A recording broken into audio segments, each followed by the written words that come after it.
Welcome to express TV. Prakasam జిల్లా పొదిలి మండలం కుంచెపల్లి గ్రామంలో 2 తలల పెయ్య దూడ జన్మించింది.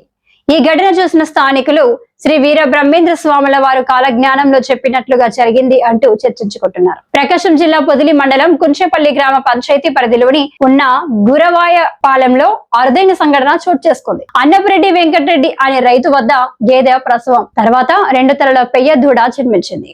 ప్రత్యేకత ఏమిటంటే ఈ అరుదైన దూడ విజయదశమి పండుగ రోజునే జన్మించడం. విషయం తెలిసిన గ్రామ ప్రజలు పెద్ద సంఖ్యలో అక్కడికి తరలివచ్చి 2 తలల దూడను చూసి ఆశ్చర్యపోతున్నారు. స్థానికులు దీన్ని శుభ సూచకంగా భావిస్తుండగా వైద్యపరంగా ఇది ఒక అరుదైన జన్యులోపమని వెటనరీ వైద్యులు చెబుతున్నారు.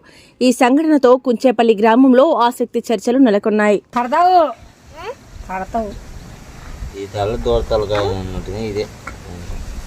ఏం లేదు, లావని పిచ్చలోకి మూతి పండిపోయేలోకి మనకి గాంభీరంగా వస్తుంది అంతే. ఏం దీని కొమ్ము ఇగో దీని కొమ్ములు దానికి ఉన్నాయి. మళ్ళీ సపరేట్ కలిసి